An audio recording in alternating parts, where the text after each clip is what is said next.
As we began Lent last week, we talked about fasting. This week, I want to talk to you about almsgiving. Almsgiving is a part of a Christian lifestyle. Jesus often told his disciples, when you give. He never said if.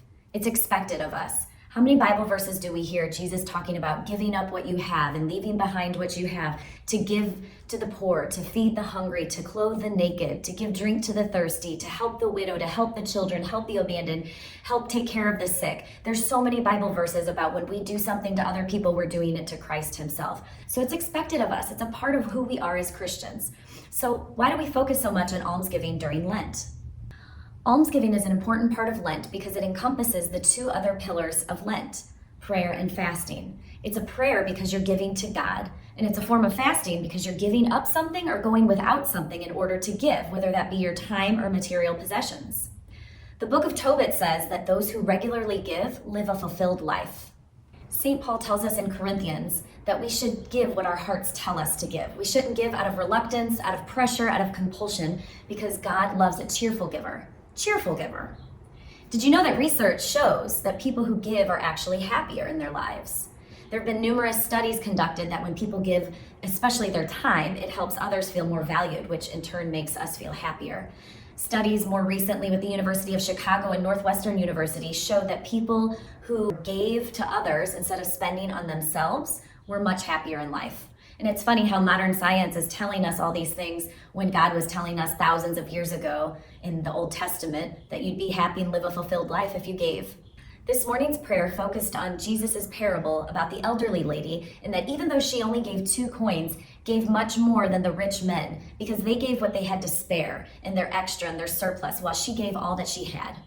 There's another story about St. Mother Teresa. She was on a plane and she was sitting next to a man and she was telling him about all of her work back in India. And in case you don't know, she took care of all of the people on the streets, the sick, the elderly, the abandoned children, the people that had skin diseases and nobody wanted to go near them. And she took them all in and took care of them. And so she was telling about her work in India.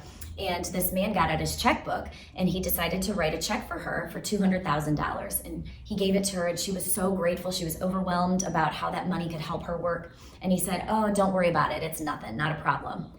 So then she handed it back to him. And he was so confused. He was like, why are you giving this back? And she said, "A true gift is a sacrifice." And so he paused for a minute and he thought about it. And so then he decided to get his checkbook out and he wrote another check for $1.3 million. And so he said, "Now this is a true gift because that hurt." So what's the point of all this?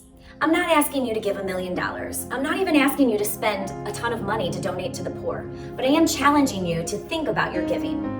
When you give, how do you give? Whether it's your time, your talent, your money, your material possessions. Do you give but complain the entire time? Do you spend your time serving people but want the recognition? You want to be thanked? When you donate, do you give old stuff that you don't want anymore? Do you just give little change to collections, the extra stuff? Do you decide to serve because you're bored and you just have extra time? Do you help out because somebody's making you? Or instead, do you make time in your busy schedule and make it a priority to serve? Do you donate money that you would rather spend on yourself to give to others? So you're not just giving the extra, but you're giving something that you actually desire? Mother Teresa once said, "It's not how much we give, but how much love we put into our giving." And remember, true love requires a sacrifice. So what are you sacrificing when you give? What are you getting rid of yourself, of your own desires, so that way you can make more room for God and more room for others?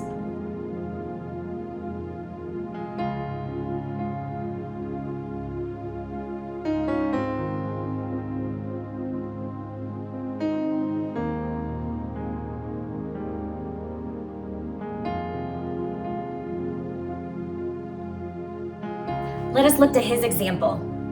Lord, teach me to be generous. Teach me to serve you as you deserve, to give and not to count the cost, to fight and not to heed the wounds, to toil and not to seek for rest, to labor and not to ask for reward, save that of knowing that I do your will.